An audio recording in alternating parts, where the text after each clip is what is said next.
Hello everyone. Today we're going to be reading about the Ohio Underground Railroad from ohiohistorycentral.org on the internet. The Underground Railroad was a system of safe houses and hiding places that helped freedom seekers along their journey to freedom in Canada, Mexico, and elsewhere outside the U.S.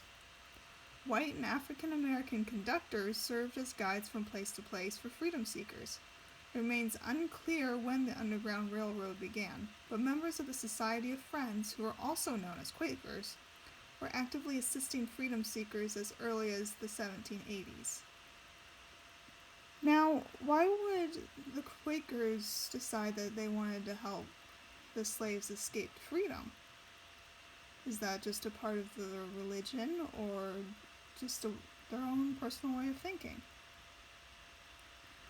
Now, some people living in Ohio began to help freedom seekers by the 1810s.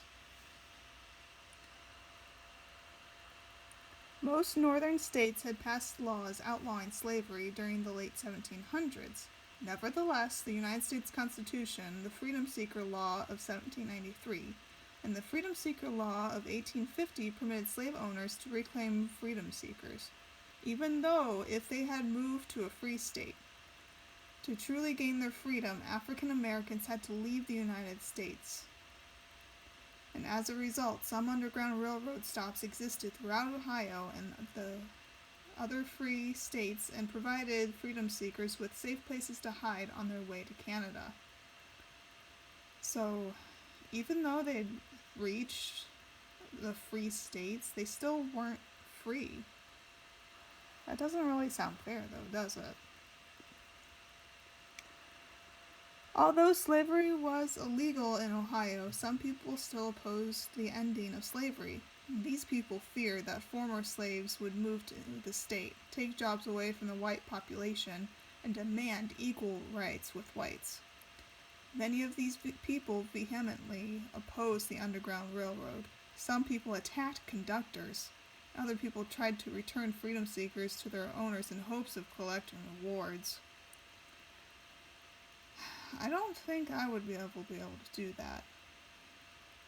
If I was someone I didn't believe in something, I would probably just ignore it. I wouldn't even think of attacking someone or even try to return a person to an owner. It just doesn't seem right in my mind. Several prominent abolitionists were from Ohio, and they played a vital role in the Underground Railroad. Beginning in the late 1840s, Levi Coffin, a resident of Cincinnati, helped more than 3,000 slaves escape from their masters and gain their freedom in Canada. Coffin's work caused his fellow abolitionists to nickname him the President of the Underground Railroad. In Ripley, Presbyterian minister John Rankin served as a conductor and opened his home to African Americans seeking freedom. His home stood on a 300-foot high hill that overlooked the Ohio River. You'd actually have a pretty good view from up there. Rankin would signal freedom seekers in Kentucky with a lantern and let them know when it was safe for them to cross the Ohio River. Which makes sense, since he had a good vantage point. He could tell when someone was coming through the river. He provided the freedom seekers with shelter and kept them hidden until it was safe to travel further north. John Parker, Rankin's neighbor, brought hundreds of fugitives from slavery across the Ohio River on a boat. These men and many other people risked their lives to assist African Americans in their fight for freedom. Now look at this picture right here. It says this photograph shows the Freedom Stairway, the 100 steps leading from the Ohio River to the John Rankin House in Ripley, a station in the Underground Railroad. So imagine you saw that and you knew you were close to being almost free. I'd probably start running up those stairs. Once they arrived in Ohio, some freedom seekers decided to remain in the state. They usually settled in neighborhoods with other African Americans. Many freedom seekers continued on to Canada, since Canada had abolished slavery, I believe, in the 1830s. So I would probably say that it's a good place to live. At least 8 cities along Lake Erie, including Ashtabula, Paintsville, Cleveland, Sandusky, Toledo, Huron, Lorraine, and Canoe, Aloud served as starting points to transport the freedom seekers to Canada. Historian Wilbur Seibert believed approximately 3,000 miles of Underground Railroad trails existed in Ohio. That's a lot of miles.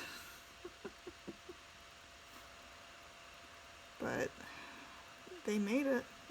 Can't believe they made it. It remains unclear exactly how the Underground Railroad acquired its name. One account involves Ohio in 1831. A freedom seeker named Tice Davids fled from his slaveholder in Kentucky. Davids swam across the Ohio River with his holder in close pursuit in a boat. Davids reached shore a few minutes before him. After landing his boat, the holder could not find Davids, and said he must have gone off on an underground road. So that could be one of the reasons why the Underground Railroad got its name. Curious if there's any other things, any other ways that could have gotten its name as well.